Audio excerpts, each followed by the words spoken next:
یہاں بہت ساری غلطیاں کر کے بھی لوگ جب اپنی بات کرتے ہیں تو کہتے ہیں کبھی یاد تو نہیں کسی کے ساتھ زیادتی کی ہو، یاد تو نہیں کبھی کسی کا. بھئی آپ نے اتنے بڑے ولی ہونے کا دعویٰ کر دیا. انسان تو انسان رہتا ہے. بڑے بڑے لوگ کہہ گئے کہ یا اللہ اگر انجانے میں بھی بھول گئے ہیں تو ہم سے درگزر فرما. لیکن جب ہم تیار ہی نہیں ماننے کو، ہم ڈٹے ہوئے لوگ ہیں. سرکار نے فلاح انسانیت کے لیے کام کیا نا، وہ لوگوں کو احساس دلایا ہے کہ اگر غلطی ہو جائے تو تم نے بندوں کے سامنے اپنے آپ کو کلیئر نہیں کرنا، تم نے تو رب کے سامنے اپنے آپ کو کلیئر کرنا ہے. اللہ کے سامنے تم نے بچنا ہے کہ میرا گناہ معاف. اور حضور احساس پیدا کرتے تھے. بخاری شریف میں قبیلہ غامدیہ کی اس عورت کا تذکرہ موجود ہے جو خود آئی تھی، کوئی گرفتار کر کے نہیں لایا تھا، از خود آئی. احساس پیدا ہو گیا نا گناہ کا. حضرت انس بن مالک کہتے ہیں وہ خاتون آئی، کوئی پکڑ کے نہیں لایا، کسی 14 دنوں کے ریمانڈ پہ نہیں اسے منوایا گیا، اسے وہ خود بخود آئی. اور کریم محبوب علیہ السلام کے سامنے جب وہ کھڑی ہوئی تو اتنے درد سے میں نے کم لوگ روتے دیکھے ہیں جس درد سے وہ روئی. عرض کرنے لگی حضور میں غلطی کر بیٹھی ہوں، مجھ سے زنا ہو گیا، مجھے پاک کر دے. تو محبوب کریم علیہ السلام نے فرمایا تو کیسے ثابت کرے گی تو نے گناہ کیا؟ یعنی مجرم کو ثابت کرنا پڑ رہا ہے کہ میں گناہ گار. یہ وہ کمال ہے کہ انسانوں کو احساس ہونے لگے کہ یہاں ہم غلط ہیں. جب اعتراف جرم ہوتا ہے، جب بیماری کی تشخیص ہوتی ہے تو پھر اس کا علاج بھی ہو جاتا ہے. حضرت انس بن مالک کہتے ہیں وہ عرض کرنے لگی حضور میرے پیٹ میں ناجائز بچہ ہے. حضور نے فرمایا جا جب بچہ پیدا ہو تو پھر آنا. وہ 8 ماہ کے بعد آئی تو اس کی گود میں پھول سا بچہ تھا. حضور نے فرمایا واپس جا، جب روٹی کھانے لگ جائے تو پھر آنا. وہ 2 سال 2.25 سال دودھ پلاتی رہی. پھر جب آئی تو بچے کے ہاتھ میں روٹی کا ٹکڑا تھا. کریم محبوب صلی اللہ تعالی علیہ وسلم سے آ کے جب اس نے بات کی تو وہ درد سے روئی، کہنے لگی یا رسول اللہ 3 سال ہونے کو ہیں، میں نے گناہ کیا ہے، میں ساری رات سو نہیں پاتی. حضور تڑپتی، اگر اس حال میں مر گئی تو اپنے رب کو کیا منہ دکھاؤں، مجھے پاک کر دے، میرے حال پہ رحم فرمائے. محبوب کریم صلی اللہ علیہ وسلم نے بچہ ایک صحابی کو دیا، فرمایا بچوں کی طرح پالنا، اور کہا اسے لے جاؤ، پتھر مار مار کے اسے سنسار کر دو. صحابہ کہتے ہیں اسے پتھر لگ رہے تھے اور حضور بے چینی کے ساتھ ٹہل رہے تھے. آ کے خبر دی حضور وہ تو وصال کر گئی، انتقال ہو گیا. فرمایا یہاں تک تو بات اس کی تھی. حضرت انس بن مالک کہتے اب محبوب کریم نے صحابیات سے فرمایا اسے غسل دو، کفن پہناؤ، جنازہ تیار ہو جائے تو مجھے خبر کرنا. حضرت انس بن مالک کہتے ہیں غسل ہوا، کفن ہوا، جنازہ تیار ہوا تو حیران ہم تب ہوئے جب میرے محبوب نے فرمایا صفے بناؤ، میں خود جنازہ پڑھاؤں گا، میں خود جنازہ پڑھاؤں گا. اور سرکار نے جنازہ پڑھایا تو ایک شخص کی زبان سے نکلا حضور اس ملعون کا معاذ اللہ جنازہ جس نے ناجائز بچہ جنا، اس کے لیے آپ دعا کر رہے ہیں، جنازہ پڑھا. اور حضور فرمانے لگے خاموش ہو جاؤ، تم نے گناہ دیکھا ہے، اس کا احساس نہیں دیکھا. تم نے غلطی دیکھی ہے لیکن اس کی توبہ کا انداز نہیں دیکھا. اور صاحب کنز العمال نے یہ لفظ نقل کیے ہیں کہ کریم محبوب فرمانے لگے اس نے تو ایسی شاندار توبہ کی ہے کہ اگر میں اپنی ساری امت میں بانٹ دوں تو اللہ سب کی مغفرت فرما دے گا. احساس جب پیدا ہو جاتا ہے نا اپنے دل کے اندر کہ یہاں میں غلط ہوں. ان العبد اذا اعترف ثم تاب تاب اللہ علیہ او کما قال نبی صلی اللہ علیہ وسلم، رواہ مشکات. حضور نے فرمایا جب کوئی بندہ کہتا ہے نا اللہ میں بھول گیا تھا، اور پھر وہ توبہ کرتا ہے تو رب اس کی توبہ کو فوراً ہی قبول فرما لیتا ہے. پہلی بات یہ کہ عقائد کو مضبوط رکھیں.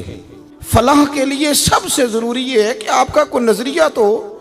یہ کیا بات ہوئی کہ رسیوں سے ڈرنا، ہر چوتھے آدمی کو کالا جادو ہو گیا، ہر پانچواں آدمی آ کے کہتا ہے، اور بڑا کام چل رہا ہے عاملوں کا.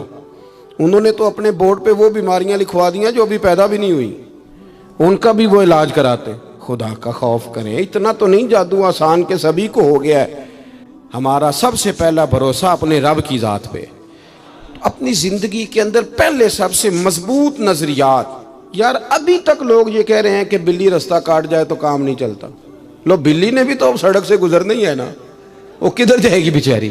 یعنی ابھی تک لوگ کہتے ہیں کہ وہ سویرے میں نے خواب دیکھ لیا تو پتہ نہیں اب کیا بنے گا. بھائی آپ عجیب آدمی. وہ جی رات میں نے ڈراؤنا خواب دیکھا ہے, پیر صاحب کیا کریں؟ تو میں کہتا ہوں ڈرونی باتیں نہ سوچا کرو. آپ اگر دن میں کار چلائیں گے تو رات کو خواب میں بھی کار ہی آئے گی.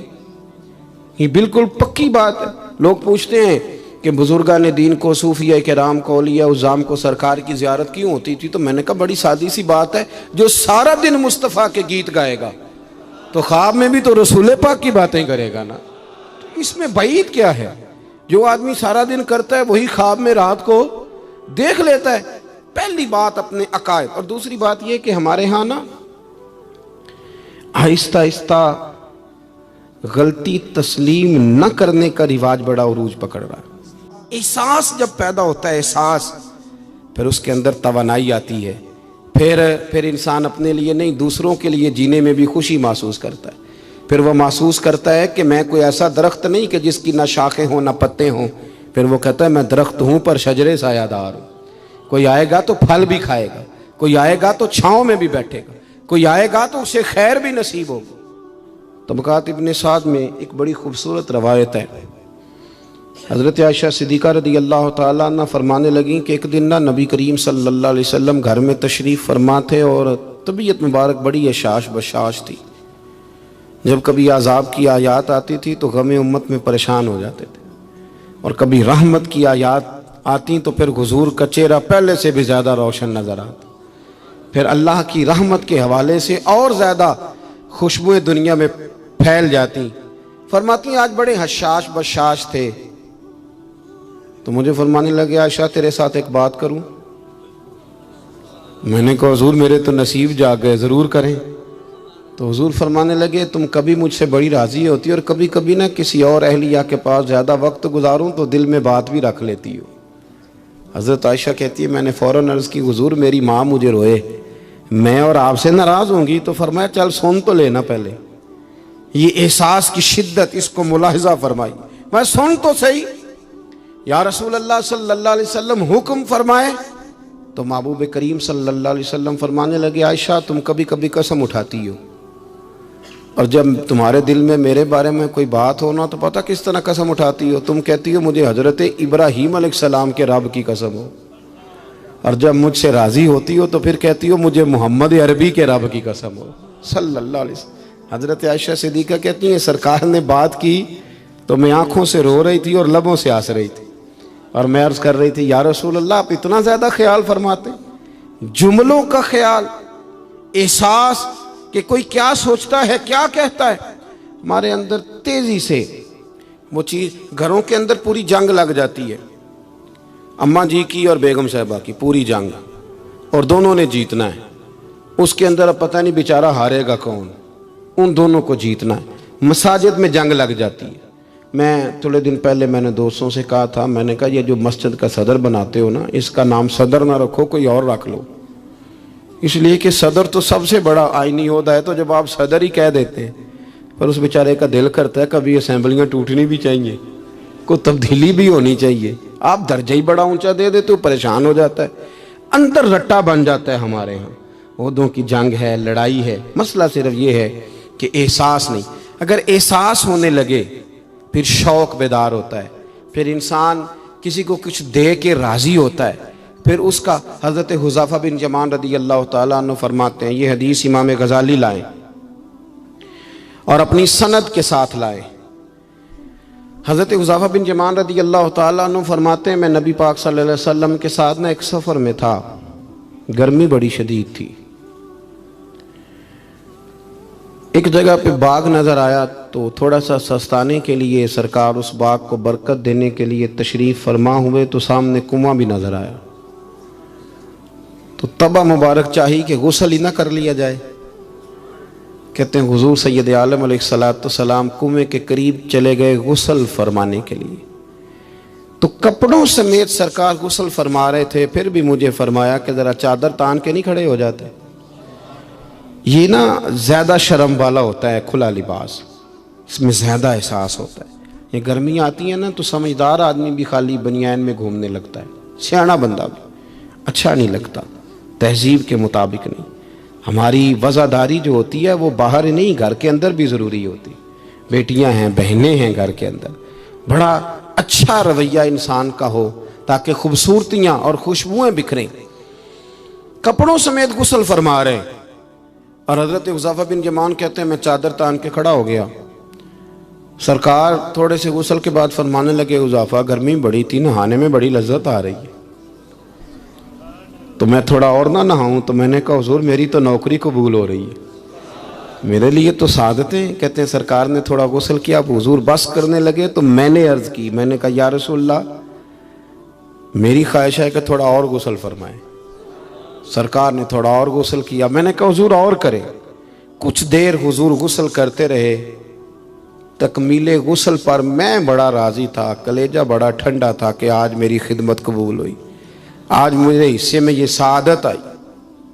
کہتے ہیں جب میں فارغ ہوا نا تو حضور فرمانے لگے چل اب تو بھی غسل کر، تو بھی غسل کر اب. تو میں غسل کرنے لگا تو فرمایا ادھر دیکھنا میری طرف.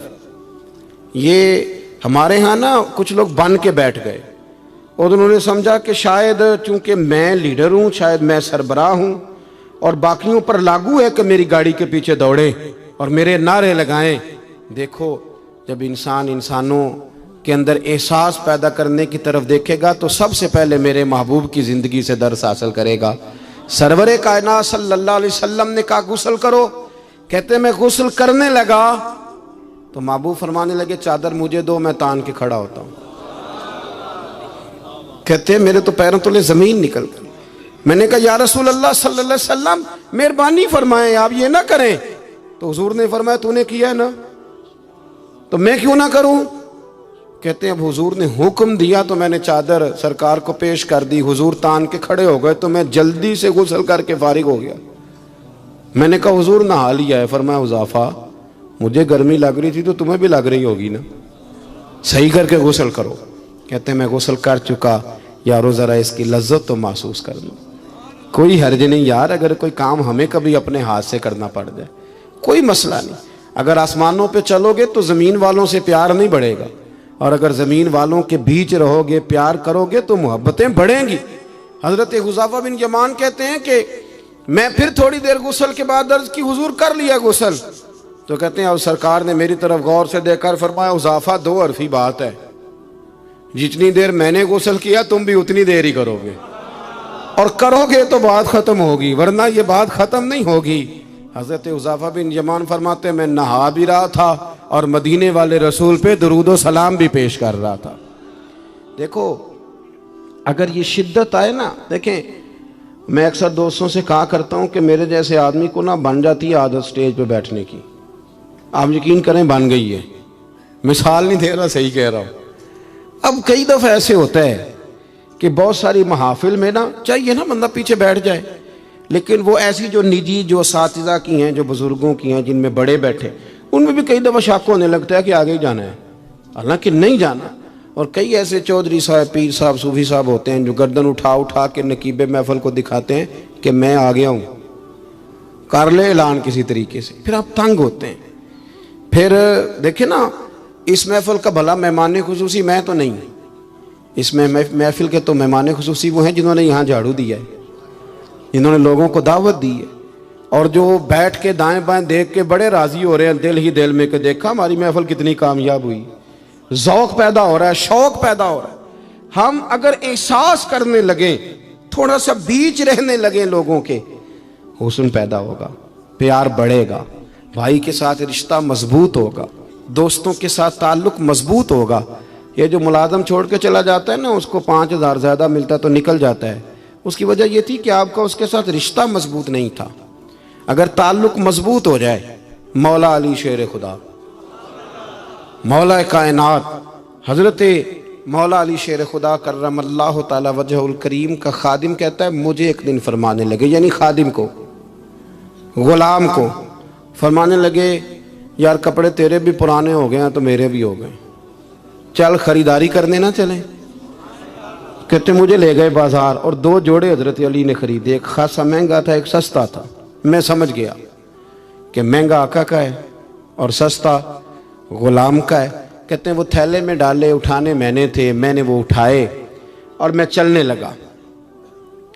کہتے ہیں جب وہ چوک آیا نا جہاں سے مولا کائنات شیر خدا کرم اللہ تعالی وجہہ الکریم نے اپنے حجرہ نور میں جانا تھا اور میں نے اپنے گھر میں جانا تھا، تو حضرت مولا علی شیر خدا فرمانے لگے لا بھی بیٹا میرے والا سوٹ مجھے دے دے۔ تو بالکل طے شدہ بات تھی، میں نے وہ مہنگا جوڑا نکالا اور حضرت علی کی طرف بڑھایا، تو حضرت علی فرمانے لگے یہ تو نہیں میرا تو وہ دوسرا ہے۔ تو وہ شخص کہتا ہے میں نے ایک فلسفہ بیان کیا، میں نے ایک علت بیان کی، ایک لاجک بیان کی، میں نے کہا حضور یہ آپ رکھیں اور یہ جو سستا ہے یہ میں رکھتا ہوں۔ فرمایا وجہ؟